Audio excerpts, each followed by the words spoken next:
everyone. With the permission of the Dean, we'll start the CPC. So, welcome to the last CPC of the year. And looking at the crowd, it looks like Christmas has been declared 1 month in advance. There's hardly anyone here, except the C and the P departments, with some from, of course, the imaging, without whom we can't do, and few of the residents. We wish this attendance would have been a little more better. We have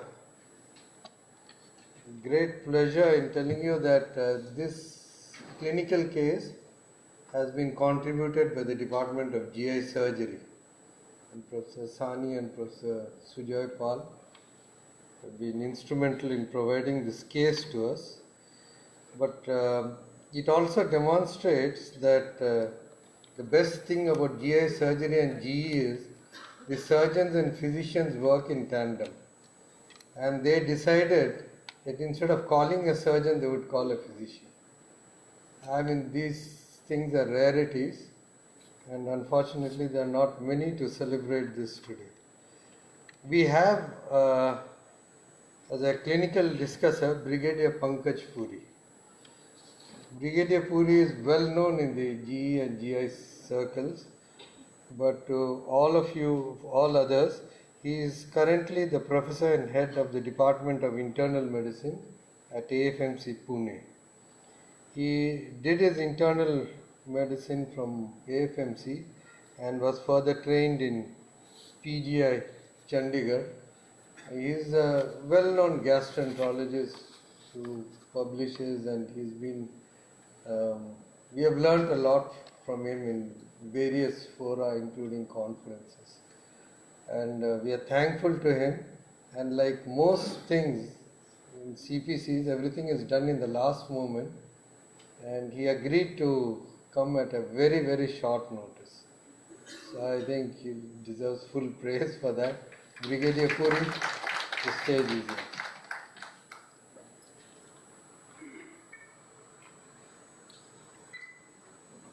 Thank you, sir. Thank you for the kind words. It's always a pleasure to come to this institution. The last CPC I did was a few years back.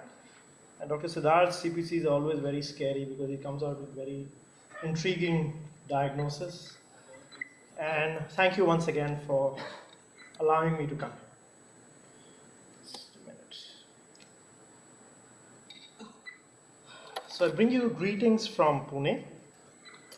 And I'll quickly go through this protocol because all of you have already read it. He's a 45-year-old male who's symptomatic since 7 months with pain abdomen, abdominal distension, and vomiting.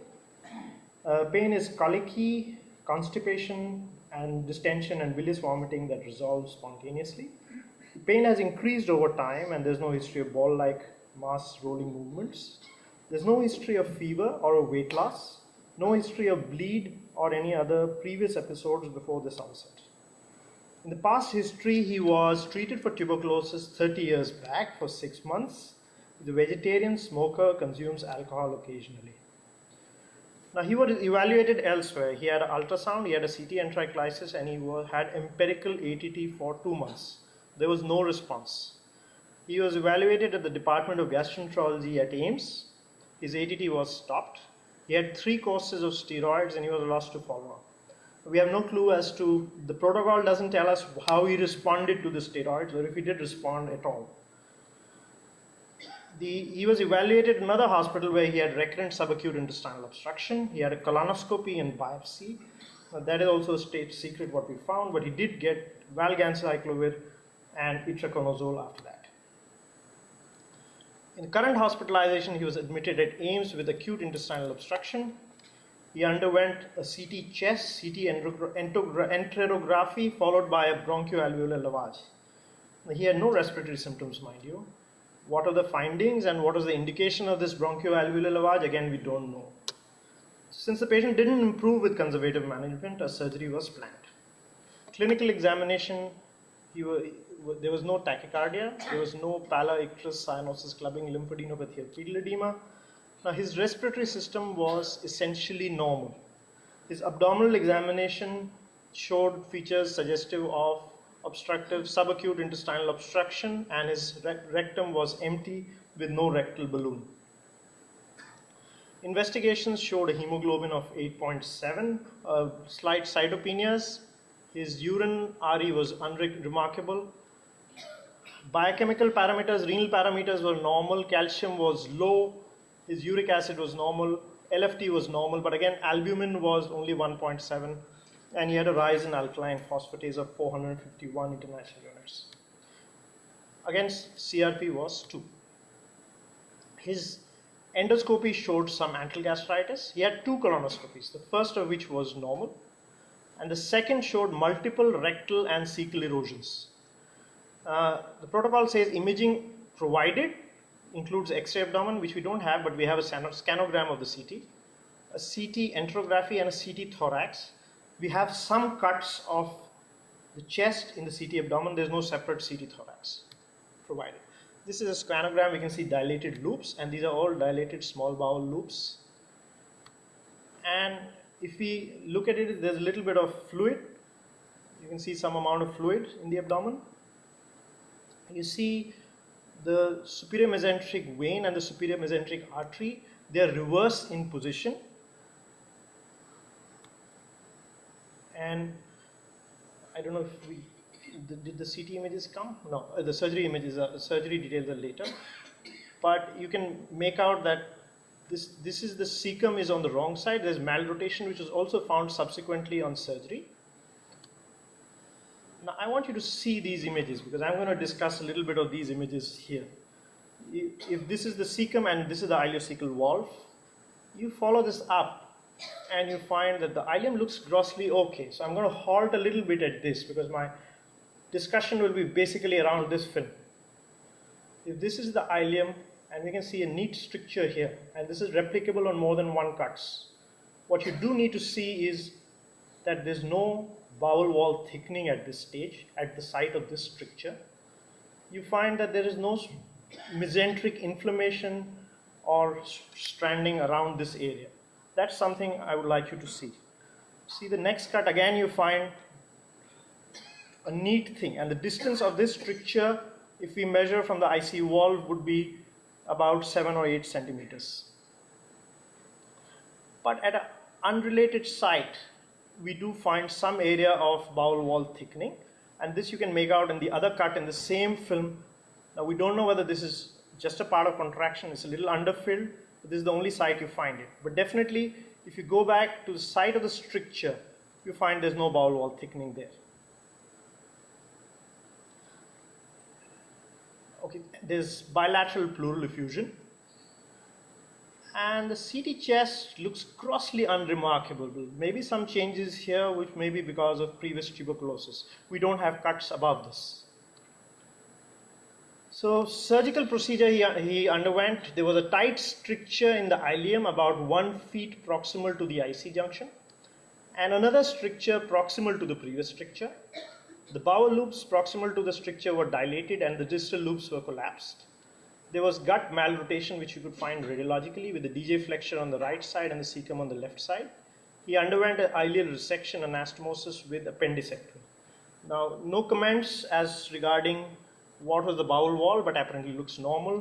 The fact that there were no lymph nodes mentioned, I would presume there are none, and no comments on ascites on the surgical notes. So with that background, I'll discuss this patient, and if you just sort of summarize it, we have 45-year-old male, 7 months history of symptoms, who came with SAIO, past history of pulmonary tuberculosis. He didn't respond to ADD. He was on steroids for IBD, though what the response was, we are unclear. Was there respiratory involvement? Clinically nil, symptom-wise nil.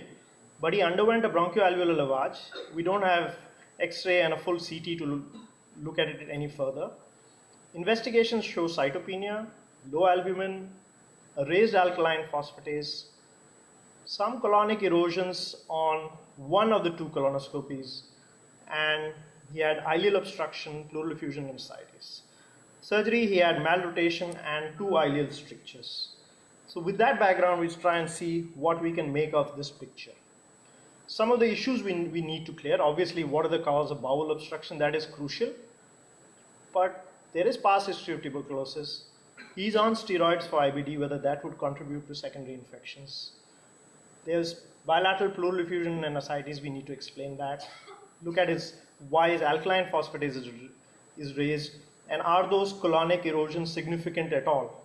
Also, he has some things like a decreased albumin, decreased calcium, cytopenias, and blood culture had isolated E. coli. So you go back and see that he has some cytopenias, whether this could be part of sepsis, drugs, bone marrow infiltration, hemophagocytosis, so many things would come to your mind. We also see that he has hypocalcemia, and his corrected calcium is about 8.04. There's a rise in alkaline phosphatase. Could it be just vitamin D deficiency? And if you look at the low albumin, whether it's all part of malabsorption. Many things could cause a rise in the alkaline phosphatase, which could also include sepsis, infiltration, and PSC related to inflammatory bowel disease. If you look at colonic erosions, there could be many causes of colonic erosion in ulcers other than IBD, and there could be infections, which would be tuberculosis, CMV, histoplasma, HIV, amoebiasis, ischemic or vasculitic things because of PAN, Behçet's, which would be common, and other causes could be NSAIDs, amyloid, and often you may find some non-specific ulcerations where we don't have good answers. So does he have pulmonary involvement at all? We don't know, but I'm not willing to totally turn the other side, even though we don't have any symptoms or radiology. The very fact that the treating team has gone ahead and done a BAL, there must have been something in the X-ray chest which we haven't seen. So if we have a look at the pulmonary disease and intestinal disease, some of the things which would cause it would be infections, CMV, fungal TB, amyloid, and vasculitis. So as I said, other than that, we don't have all the data, but he does have bilateral pleural effusion. So we look at the causes of ascites and pleural effusion. Pleural effusion could be because of tuberculosis, lymphoma, hypoalbuminemia. And his ascites, besides that, another thing to keep in mind is intestinal ischemia or perforation. Things which could also cause them would be eosinophilic gastroenteritis, vasculitis, and hypoalbuminemia. So what we have common is hypoalbuminemia. I think that the radiological picture may have on X-ray chest would have been old tuberculosis, and that may have been the reason for doing a bronchoalveolar lavage. The fact that he has no symptoms and he has no respiratory findings, I'm not going to delve into this any further. So at a first glance, we have a past history of pulmonary tuberculosis who comes with subacute intestinal obstruction, has ileal strictures. In India, we would debate only between tuberculosis and Crohn's. So let's first look at this before we look any further. If we differentiate Crohn's versus tuberculosis, this is a review which came from Dr. Sharma and Dr. Vineet from this institution. And these are the differences as regards the duration of symptoms. Perianal symptoms and the perianal fistula would be more common in Crohn's. Extraintestinal manifestations would be more common in Crohn's. Both are not there. The site of involvement in ileocecal tuberculosis, the cecum would be more commonly involved.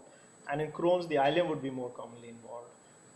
In ileocecal tuberculosis, there would be shorter segment of strictures, and in Crohn's, longer strictures. Multiple site of involvement is more common in Crohn's.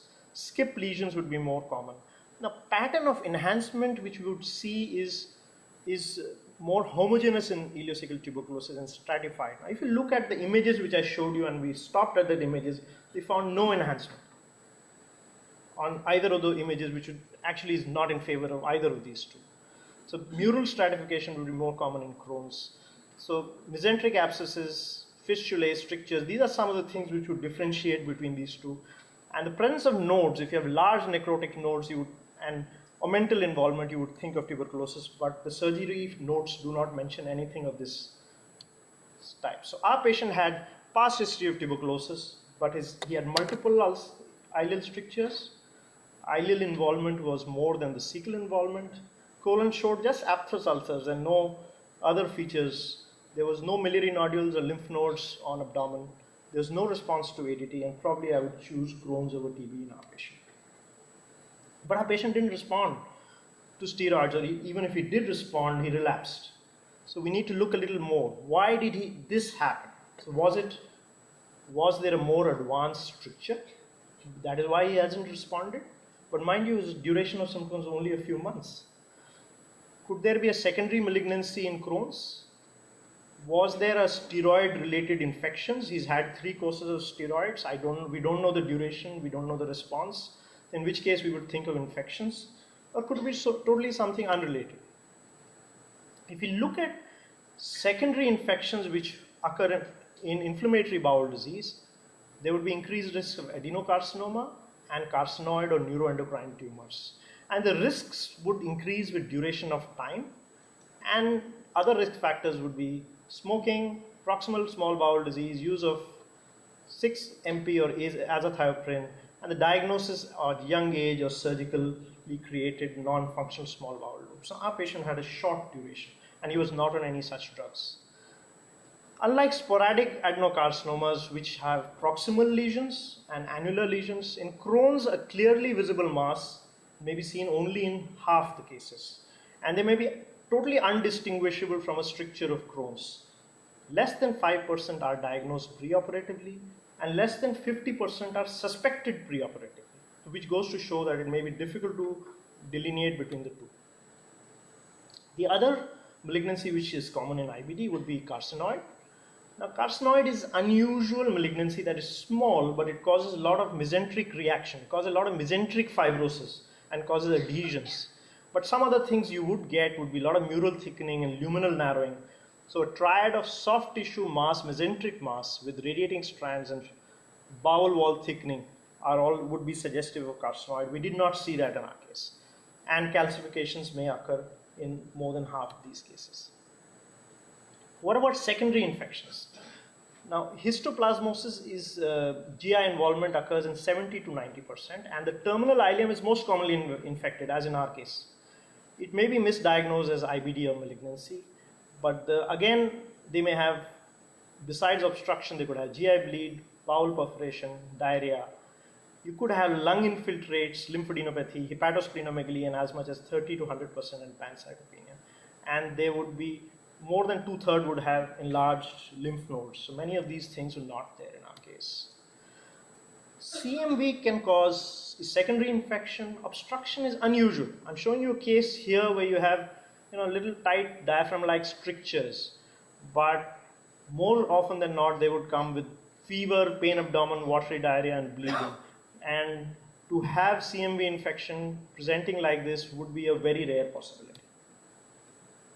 The last CPC I did here came out to be strongyloides, and I don't think lightning is going to strike me twice.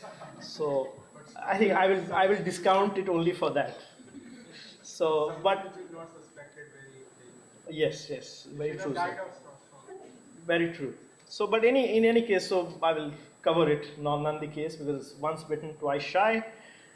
You can have nausea, vomiting, diarrhea, flatulence, and less commonly intestinal obstruction. And there could be GI bleeding, paralytic ileus. Respiratory involvement can occur, and eosinophilia, while it suggests can occur, is not consistently seen. So I think purely with my past experience, I will discount it. So other infections you can get is Mycobacterium avium intercellulare. Here the jejunum is the commonest site of involvement. Again, bowel wall thickening or nodular mucosal folds would occur. And you could have, if you have a lot of diffuse bowel thickening and soft tissue attenuating mass with hepatosplenomegaly, you think in terms of MAI. And in tuberculosis, you would have focal abdominal lesion with, if you have low attenuating lymph nodes, they would suggest there would be the difference between MAI and tuberculosis. So could it be something else? So we've discussed malignancy in the background of Crohn's. We looked at infections in the background of Crohn's. And obviously the debate between Crohn's and tuberculosis is eternal. So let's look at something else. So we have to ask ourselves as to what was the basis of diagnosis of Crohn's. We don't know. The protocol is silent on that. He has ESR 35 in a guy who's anemic, and he has a C-reactive protein which is normal. So where is the inflammation of inflammatory bowel disease? Where is the inflammation of a chronic tubercular infection? So we must think of other causes and relook at the imaging once again. So let's go back to basics and look at the causes of small bowel obstruction. We would have extrinsic, intrinsic, or intraluminal. Intraluminal will be like foreign body, neoplasm, the gallstones, and that's not something we are seeing. Extrinsic malrotation and IgG4 related sclerosing mesenteritis is one. Fibrosis from a carcinoid, and all the ones in yellow are the ones which you could remotely think of being possible. If you look at the intrinsic causes, we look at, besides the inflammatory causes, we also look at lymphoma. We look at eosinophilic gastroenteritis and this tongue twister of CMUSE, which I'll discuss a little later, a diaphragmatic disease, and infections like histoplasmosis or others. And of course, radiation he hasn't been exposed to. So many of these things like radiation or diaphragm disease, which occurs in NSAID intake, is not there. He doesn't have those. They haven't found any diverticulitis on surgery, so that also would be out. So the key questions to be addressed while imaging and subacute intestinal obstruction would be, what is the site of obstruction? Are there any complications like strangulation, ischemia, or perforation? And what is the cause of the obstruction?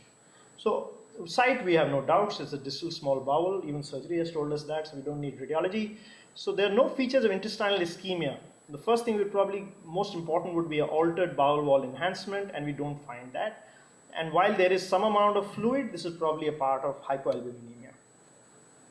Then to identify the cause, there are a set pattern of questions which we must look at as to the pattern of enhancement, the length of involvement, the degree of thickening, whether the thickening is symmetrical, what is the location, what is happening to the mesentery and the blood vessels around the obstruction, what are the colonic findings. So enhancement patterns like this you find like Crohn's, and you can get stratified enhancement and a target sign which may occur in radiation, enteritis, Crohn's, mesenteric ischemia.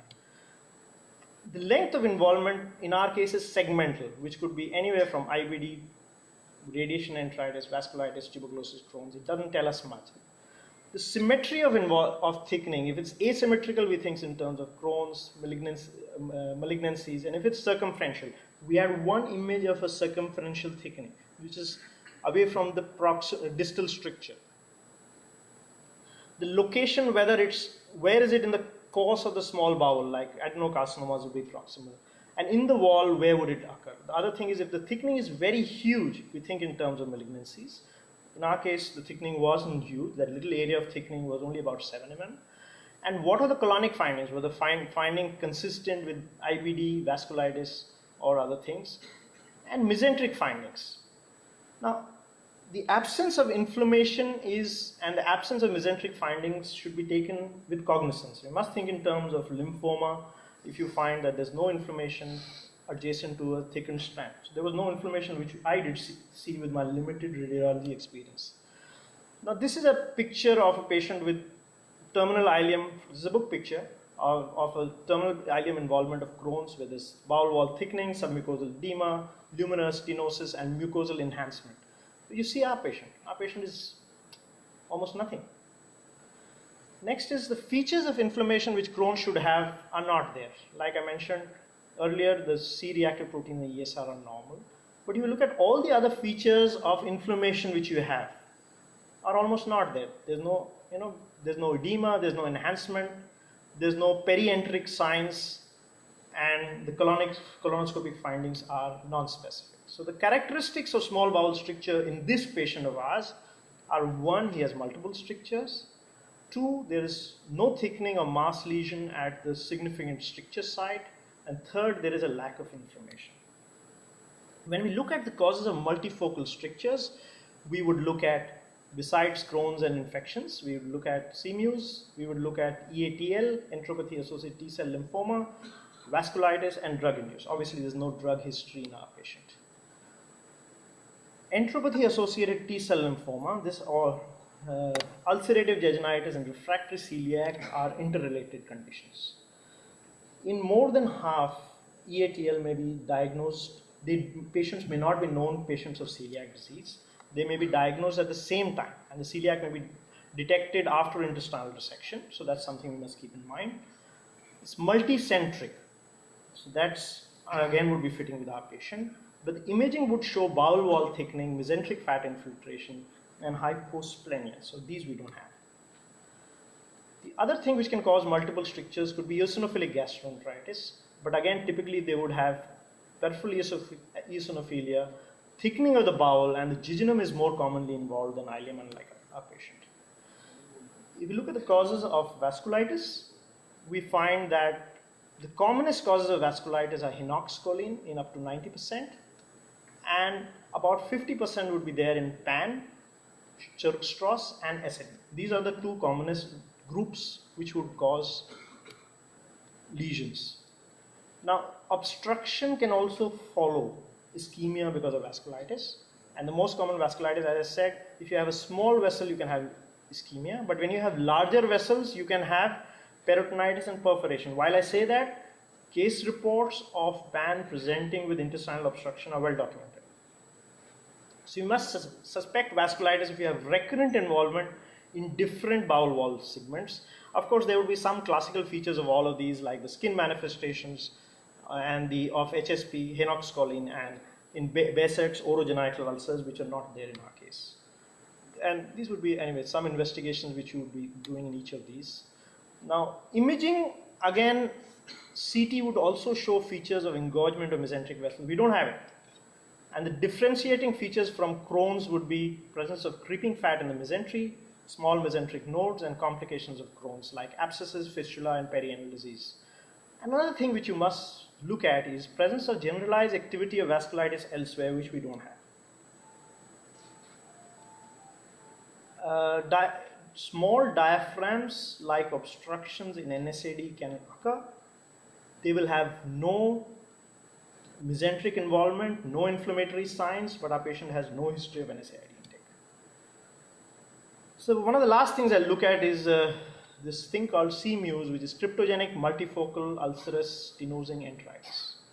It can cause multiple small intestinal strictures and shallow ulcers. It's commonly misdiagnosed as Crohn's or NSAID enteropathy. It's found in adolescent or middle-aged people. There are superficial ulcers in ileum, and terminal ileum is usually spared. So our lesion was about a foot away from the ileocecal junction. There's no cobblestone appearance. There's no fissure or fistula formation. The ulcers are restricted to the mucosa and submucosa, and they never extend to the muscularis layer. There are no biological signs of a systemic inflammatory reaction, and they benefit from steroids but may become steroid dependent. So these would be the diagnostic criteria. There are more than one diagnostic criteria which is there. So unexplained small bowel strictures in middle-aged people, our patient. No signs of systemic inflammation, very characteristic of our patient. Superficial ulcers in mucosa and submucosa. We find nothing outside the bowel wall. Chronic and relapsing ulcerative lesion, stenosis of small bowel after surgical resection, that we haven't seen yet. And improvement after steroids, we don't know, the protocol doesn't tell us. So the way to differentiate is the lack of perianal disease, fistula, no inflammation, some of the things I've already mentioned. You won't have extraintestinal manifestations of Crohn's as classically as you find like the skin manifestations in PSC. This is one recent 20 cases from Korea, and if you look at them, the initial diagnosis was IBD, intestinal tuberculosis, vasculitis, and Meckel's in these patients.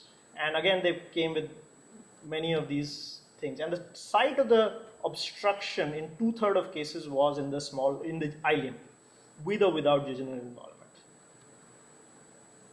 This is one, picture of the image which you find that the mesenteric adipose tissue is normal of this resected specimen, and you find discrete stenotic segments, and this is the picture inside, which is focally ulcerated. So we have multifocal strictures with lack of inflammation. We must think of where you have lack of inflammation is the CMUSE, diaphragm disease, lymphoma, ulcerative jejunolitis, and whatever, and ischemic vasculitis. There's no mass lesion, there's no thickening at the ulcerative colitis. So whatever diagnosis we look at, we have to explain multiple strictures, no inflammation, maybe a little bit of malabsorption as a part of the disease process or a part of bacterial overgrowth, no bowel wall thickening or a mass lesion. So some of the things I did discrete, I'm just finishing, are some of the things we discussed, and we look at the fact that the ESR is normal, there's no inflammation. That could occur in a lymphoma, it could occur in CMUSE. There are multiple strictures, most of them would cause it, and no local inflammation. Again, look at the last two. There's no stricture or thickening that could occur in, other than in vasculitis and CMUSE. There's no response to ADD, or other than tuberculosis, it fits with everything. Unless you say that the stricture is tight and is not responding because the stricture needs to be relieved. Now, colonic lesions, I don't know how far to go into these colonic lesions, but obviously there must be something on the basis of which he was diagnosed to have Crohn's and IBD. And you would have varying degree of colonic lesions. The colonic lesions which have been shown right now are very non-specific. And the fact that he has no systemic vasculitis is another thing which would point against a vasculitis. So when you think of hoofbeats, you think of horses, not zebras. And the horses which are obviously there are Crohn's disease and tuberculosis. In Crohn's, you think of a secondary malignancy or a fungal infection like a histoplasma or a CMV. But sometimes you may even see a zebra. But the catch is, how do you choose this colorful zebra from the herd? And the herd includes cryptogenic, multifocal, ulcerous, stenosing enteritis. It's a tongue twister, so I'll stick to CMUSE. EATL, enteropathy-associated T-cell lymphomas, and ischemia related to vasculitis and eosinophilic gastroenteritis. So I'm going to end with saying that when you hear hoofbeats, you may even see a zebra. And if we explain the radiological picture, although it is rare, I would still consider a cryptogenic multifocal ulcerous stenosing enteritis as the first DD, enteropathy-associated T-cell lymphoma as the second, and third diagnosis of Crohn's. The others would be unlikely. And with that, I'm going to end, and I just hope there's no mule on the horizon. And thank you.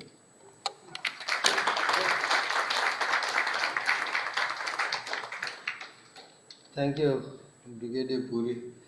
As always, whenever we have heard Brigadier Puri, he does a thorough job. There's no doubt. And he's a great teacher. Whenever he's done a CPC, it's like this. So it's always a pleasure to bring him here. Now I'll call the clinical unit if they want to add to the clinical features, if there's anything which Brigadier Puri thought that we have hidden or something. And first of all, any diagnosis from the house based on what Brigadier Puri said?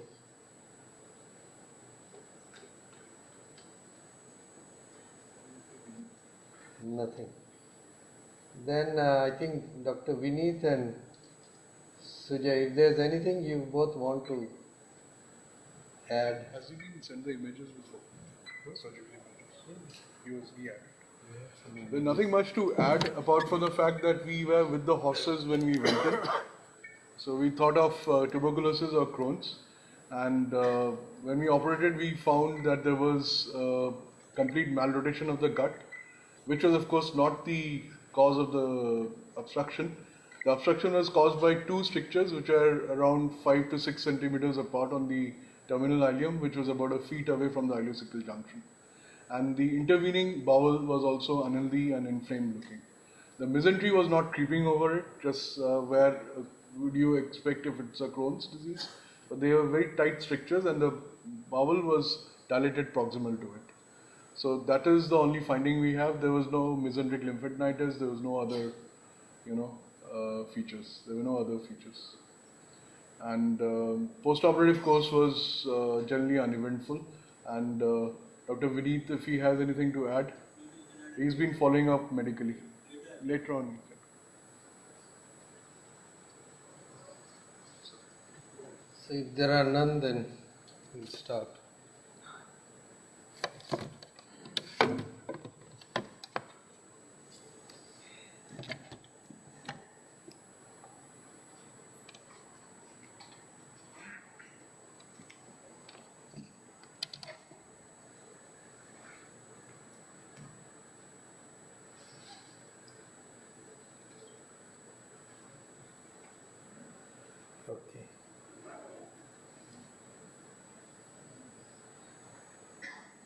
Right. I think we don't have many postgraduates.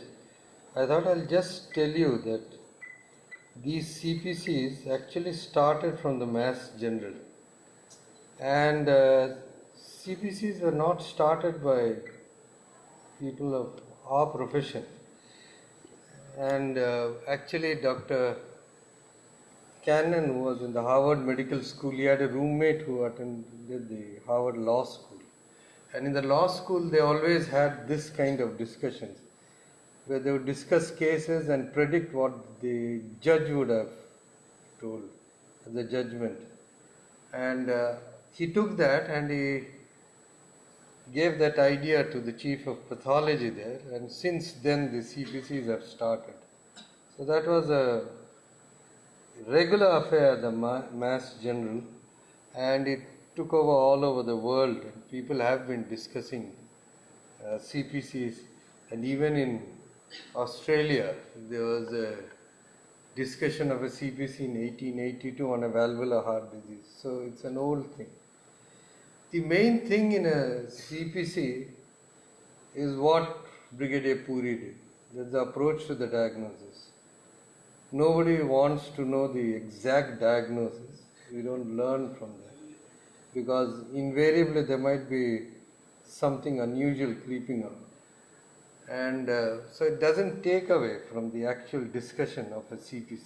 And that's what it's meant for postgraduates, so that they know how to go about a case exactly the way Brigadier Puri did. And often, just as for a trivia, we have difficult cases just to remind that nothing is definite or perfect in medicine. So we had the clinical history of a 45-year-old male who had these complaints, which was already gone over. He had an intestinal obstruction, and a stricture in the ileum, and he had pancytopenia, raised ESR, probably related to the anemia, so it's not significant. And he had this low proteins, albumin with raised alkaline phosphatase. The entire CPC today is based on the 6 centimeters of length of this intestine, and it's hardly anything. And the proximal resected was slightly wider than the rest, and there was a doubtful perforation. We are not sure. The mucosa was ulcerated in patches and appeared nodular, so nothing great in the intestine. We couldn't make a diagnosis. But what we found was, this is the ulcerated intestine, and this is the normal area right at the edge, almost near the resected end. And here there was this regenerating epithelium. So you can make out the lining epithelium. The nucleus are much darker, the cells are larger, and then you have this ulcerated area. The submucosa was fibrosed. There was fibrosis almost throughout. There were these lesions in the submucosa and muscular core, and then you had the peritoneum, which was congested with very little inflammation. And this is the regenerating mucosa, and this is the normal. So that's at the edge of the ulcer. The ulcer base itself was lined by inflammatory granulation tissue. These are the capillaries that are proliferating with a lot of inflammatory cells. And there's the smooth muscle actin to show you the proliferating vessels. So it was mainly granulation tissue. But there were these areas of necrosis beneath the granulation tissue, and with these foam cells, fibrosis and inflammation. And in many places, you see this is the surface, the granulation tissue, you had a lot of these large histiocytic cells. And lo and behold, there were also granulomas. And once when you see a granuloma, especially isolated in the ileocecal region, you think of tuberculosis first, especially if there is necrosis. Well, they want much of necrosis, but it's a typical granuloma surrounded by fibrosis. And when we saw this histiocytic cells or large foamy areas, we found some little structures there, and that's what rings a bell. And the rest were all, of course, surrounding were all histiocytes and plasma cells. This is the CD68. To prove they were histiocytes, the numerous plasma cells in CD138. So the histological features with granulomas, plasma cells, histiocytes, granulation tissue, fibrosis suggested there was both inflammation and healing going on together, indicating this chronic inflammation. So next thing is, what is the etiology? And when we had seen those little dots there, here, so then first thing that strikes your mind is it's fungus or something like that. And if you notice, yes indeed, there are these small structures, very small, in fact about 1 to 2 microns in size, and they have, some of them have got a space around them. So this is the methenamine silver, which shows you the small dots, and if you see carefully, you're finding this black area with a clear capsule-like areas around them. So you find them here. This is another, to show you this clearly. The PA stain is the other stain which brings it out much better. It shows numerous fungi like this, numerous of them, and then on higher magnification you can make out this with a little capsule. These are the better pictures. So no marks in guessing what it is. CMV, because it was suspected, we did stains for CMV, it was negative. We especially look for them around the endothelial cells where they are found in. When you find these lesions like this, you have actually 3 differential diagnoses. One is histoplasma, you have this Penicillium marnefi and leishmaniasis. The cryptococci are much larger yeasts. So these are the yeasts that you can see. In Penicillium marnefi, actually, you don't see a dot with that capsule-like thing. You can get a segment-like or a little bit of a separation of this yeast-like fungi, which says that there's a budding. And whereas in leishmania, they don't stain well with PS the way it was. And the cryptococcus is much larger. So the etiology is consistent with histoplasmosis. We couldn't identify CMV. So the next thing we see is the resection adequate.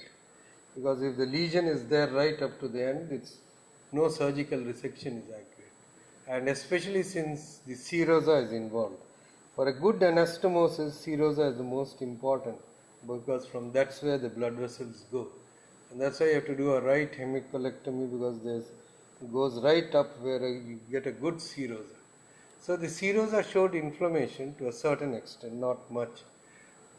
And if you see the very little mild inflammation in the area where the lesion was there. There was no peritonitis as such.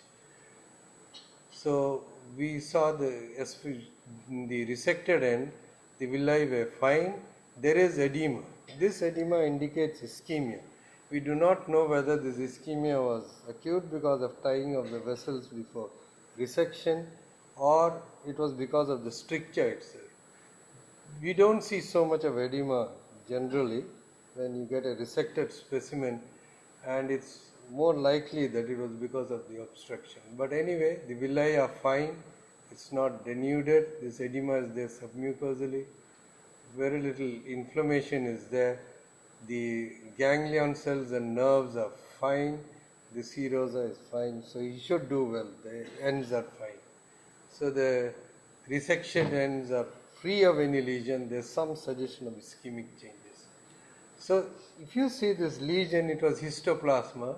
Histoplasma is a dimorphic fungi. You get a mycelial form and a yeast form. The mycelial form is found in the soil. When you inhale, at 37 it becomes this yeast form. So where do we get histoplasma from? It's mainly from soil, where it's contaminated with this fungus, and when there are a lot of birds and other things, their poop actually enhances, they act as manure for the growth of this fungi. And whenever people working in the garden, or most of all, majorities because of construction projects, nearby where a lot of dust is there. So that can cause a variety of fungal infections, including histoplasma. And in India, it's mainly in the Gangetic plain. And the positive histoplasmin test in these areas is as high as 12.3%, indicating people have been exposed. It's almost similar to the world population. And our patient came from Gorakhpur. It's very much in the Gangetic plain. So we know that it's quite likely he is from one of the areas there. So what are the risk factors? There's a whole list of risk factors, and perhaps steroids did the trick in his case. He was on corticosteroids for some time. Dr. Vineet will tell you some CD4 counts a little less, but unexplained. It's not that. So we take it that he had this risk factor of being on steroids, right? Otherwise, it's not necessary you have to be immunocompromised. There's a study from Vellore which says that almost half their patients were immunocompetent. And immunocompromised usually have more skin lesions, more of pancytopenia, and plenty of adrenal gland involvement. In institute also we see a lot of adrenal gland involvement in disseminated disease. This patient had pancytopenia and anemia. We do not know whether it's nutritional. He didn't have skin lesions. And of course, with immunocompetent, bone marrow aspirates tend to be more positive, and the cure rate is significantly higher.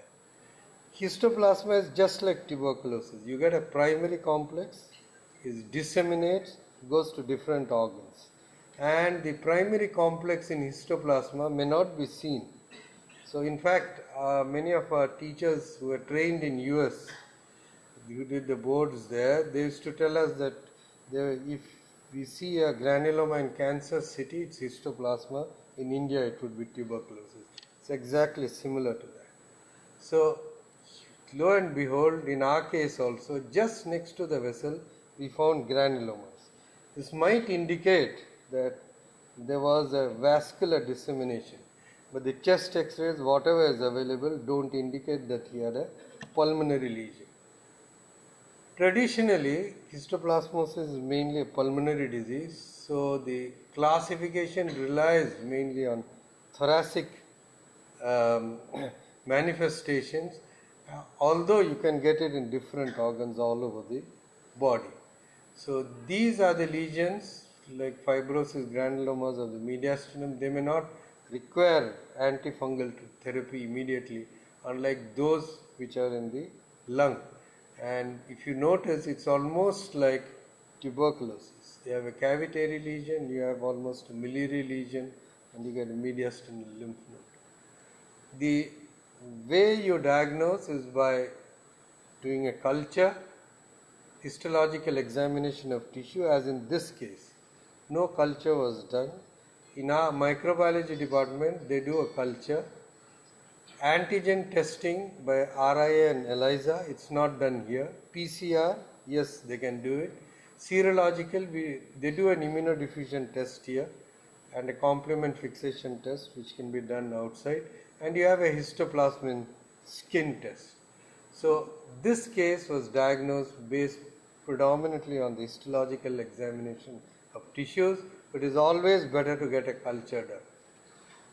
The gastrointestinal histoplasmosis, Brigadier Puri has already touched. In fact, the gastrointestinal tract is commonly found in cases of histoplasmosis at autopsy. But clinically, it may be found in only just 10% of cases. And majority, they don't have any underlying immunocompromised disease. They present in the 5th decade of life. Our patient was 45 years of age, and any area can be affected. What's important to note is that hepatomegaly and splenomegaly may not be seen in about 30% of the cases. The GI bleeding is more common with those with AIDS, he didn't have, and intra-abdominal lymphadenopathy can be seen in only 2/3. And they present with ulcers, mass lesions, strictures, granulomas, are rare, but we saw in this case. So all these findings were present in our case. Hepatic lesions, gross, and therefore by imaging are seen in only about 20%. The raised alkaline phosphatase may indicate he had an hepatic lesion, but it's not proven because we don't have a biopsy. Now the stricture itself, if you see, these granulomas invariably undergo fibrosis, and ultimately they heal with areas of fibrosis. This is the muscular coat, and if you follow it, here the muscular coat is gone. So and muscle, as we know, cannot regenerate, whether it's cardiac, skeletal, or anyway. So once there's fibrosis in the muscle, it is always a stricture. Same thing happens to the brain. There is no question of regenerating. And this shows the extent of fibrosis, almost going to the fat, but not severe. That's why you don't see this fat wrapping that's found in the X-rays. These are other areas which showed large areas of fibrosis in the wall of the vessel. This is an artery with a little branch on Masson's trichrome. This is the vein, and lo and behold, we found arteries which were completely thrombosed. Such lesions are rare, but in this case it was there. So this would have also added to the ulceration, to the ischemia, and the related problems that was seen in this patient. So this is another additional feature that we found. The fibrosis is another thing. This damages the muscle, and you see this is the normal neural plexus with these branches seen in a normal intestine wall, and in our case they were hardly found here. So that also added to the stasis and subacute intestinal obstruction, and this was what was seen at surgery and in radiology, beautifully described by Brigadier Puri.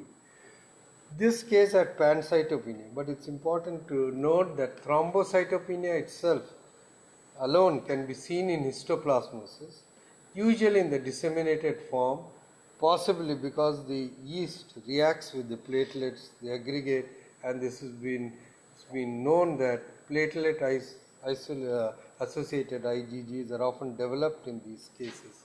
So this is one of the reasons why you can get thrombocytopenia. Was the anemia because of hemorrhage? See, in the granulation tissue there were areas of hemorrhage, but nothing great. So the anemia was normocytic normochromic. So it's very unlikely that this bit of hemorrhage and hemosiderin would have accounted for the anemia.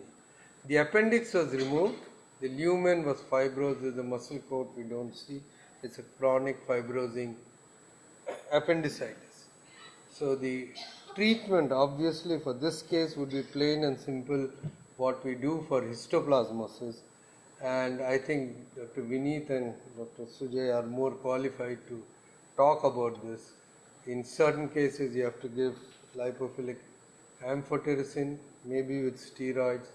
For others, itraconazole is the drug of choice. I think that's what they did in this case, and so it's nearly 5. So our final diagnosis is histoplasmosis, terminal ileum with ulceroconstrictive lesion, possibly the liver was enlarged.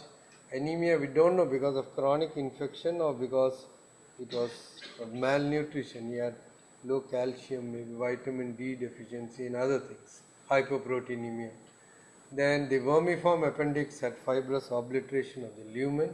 There was malrotation of the gut seen on X-rays and on surgery. The gastric, cecal and rectal lesions were not identified histologically. It's worthwhile to mention that in almost 20% of cases, the gastric mucosa can look normal on endoscopy, but on biopsy, you may find histoplasma. So thank you. We thank everyone here, the academic section, for the CPC sponsoring Brigadier Puri, who came from there, the entire team from GI surgery at GE, and my colleagues who have helped me to look after the CPC, Dr. Vaishali Suri, Sandeep is looking after today, Firdaus Ali and MC, and all of you. Thank you. It's about 5, we'll stop. request anybody has any comments to make after this discussion? If not, I'll request the clinical. Histoplasmosis is the cause or effect? It's the cause. It's the cause. There was nothing else. Because if the stricture is there, the fungal will naturally flourish in that environment. So he was given No, no. diagnosis regardless. It can occur in immunocompromised, which went wrong. He's also received steroids. What is the indication of steroids and how probably what was the basis of diagnosis? I think the patient was treated outside also. He'll tell you. The case was seen by Saurabh Kedia, Sawan, and Asif as a senior resident. The 405 of us saw the case. The case was admitted for around 2 months. Now, as happens in CPC, like in the protocol, we were going through the protocol, I realized that there were certain changes which could have been very interesting and which were hidden. And they are generally hidden because it would have been perhaps easier to make the diagnosis. But then such a brilliant teaching exercise would have been lost if he had given those lines. So I must say it was a brilliant discussion. Okay, let me just rewind it a little bit. Saurabh Kedia saw the case when he was in Gorakhpur and as presented ulceroconstructive disease, gave antitubercular therapy, no response, started on oral steroids, and the patient was not getting any response. He came out here, we saw, subsequently we continued on oral steroids, not major response. By that time the patient shifted to Medanta. In Medanta the colonoscopy was done and a biopsy was taken from some cecal lesions. The biopsy turned out to be histoplasmosis. And the patient was given amphotericin for 10 days. The patient did not show any response, worsened, there was no good response, and came back to AIMS. That is when he came out here. So we were obviously wiser with all these kind of information available to us. And since the patient was in partial obstruction, not absolutely complete obstruction, so instead of waiting for much longer time, we thought it would be better to go in for surgery because that would afford us a complete, not only it will be therapeutic, it could also be diagnostic. The new word for that is supposed to be theranostic, the theranostic strategy, a therapeutic strategy as well as a diagnostic strategy. And resection showed obviously again histoplasmosis. Now this opened up a can of worms. Number one, a patient who is not immunocompromised, he is HIV negative, initial CD4, CD8 counts are all normal, to have histoplasmosis, treated with amphotericin for 10 days, still continuing to have no response and again deteriorated. And at the same time, the biopsy from Medanta also showed presence of CMV in addition. So we were thinking in terms of chronic granulomatous disease. We investigated that in terms of flow cytometry for dihydrorhodamine, which is one of the best tests, a better test than NBT test today for diagnosing chronic granulomatous disease, where you can have these kind of recurrent fungal infections. That test turned out to be negative. A complete panel of CD4, CD8, NK T cells were sent at Dr. Mitra's lab, but that did not fit into any typical immunodeficiency. The patient was started on liposomal amphotericin again. Along with that, itraconazole was given. He's continued on itraconazole. The plan is to give it for 12 months. He showed a good response. Then what happened is, which we were not able to explain, and today I think we can explain that is, 1 month down the time when he was still in the hospital, the patient had a seizure, and following seizure, he developed hemiparesis. So MRI was done, neurologists were called in, and the MRI showed, initially CT, the MRI showed some suggestion of vasculitis, but again no major territorial hypoperfusion. All the vasculitis markers were done, they were all negative, we could not figure out the cause, and the patient improved with physiotherapy, and today there is very residual damage which is left. But once I saw your slide where you showed some arterial thrombosis, probably that could be one of the reasons, that could be, we are just postulating that could be one of the reasons why he had hemiplegia, which we were not able to explain. And the reason why I got misled, I think, was one of the major points which you based was that the inflammation was not there, so you would like to go to CMUSE. But then if you had known the patient was given amphotericin some amounts, obviously the inflammation would go down. But remember, when you come to AIMS, lightning may not strike twice, but infection as a diagnosis can strike twice. Thank you. Hiding the diagnosis strikes twice. So there were areas of leukemia also. No, there are no areas of ischemia as such, but the submucosal edema and other things indicate there's some amount of ischemia, but nothing great. Is there a possibility of vasculitis explaining that? No, there was no vasculitis as such. Saw the thrombosed vessels. Now, whether that's a consequence of this inflammation or a generalized vasculitis is very difficult to say in this. Dr. Siddharth, the only question here is, Yes, sir. these strictures because of histoplasmosis, or they were vasculitis or whatever non-specific Dr. M. Kapoor described long ago, that we never found cause for those strictures. They were non-tuberculous because fungal infection giving rise to just severe stricture is not something which is very well known in surgical area. So, but So fungal infection is secondary to stricture, and then it can be present anywhere. That's okay. Sir, that we agree, sir. But Invasive fungal infections are known. sir, but of all Even if somebody is not immunocompromised, but with intestinal obstruction, which is so tight a stricture, would let the fungal flourish, and fungal would be present. And even if somebody had done, they must have done even those lung lesions, you could have found some histoplasmosis even there. Sir, I agree that this is a possibility, but histoplasma is one fungus which behaves just like tuberculosis. And it's said that even in the intestine, the ulcerous constrictive lesions look just like what you get in tuberculosis or Crohn's. And the clinical diagnosis invariably is Crohn's or TB, and in the region of... No, ATT also. So that Yeah. would alter. That could have altered, sir, but TB, I don't know whether it was finally proven. Of course, our AFB will be negative. Most tuberculosis, only 5% we get it From the positive. surgical sample, is From it the possible to get the DNA, some PCR kind of stuff? And Yeah, we can do. It's possible to get. But tuberculosis, the DNA is such a thing in tuberculosis from tissues. We have to take it with a pinch of salt. Except for CSF fluid, where it's a life and death situation, PCR is never taken as a gold standard for tuberculosis. Because we have found it, endometrium, they have done so many, whether it's because of infertility or not. All the controls also, almost all of them had positive. So it's very difficult in the lymph nodes. what was the report of BAL? Sir, BAL was negative. BAL was negative, sir. There was They nothing. have done for AFB or histoplasmosis. They had done for That is the nothing only was. study. Anyway, we can give a big round of applause to Brigadier Puri for his wonderful discussion. Thank you. Not all.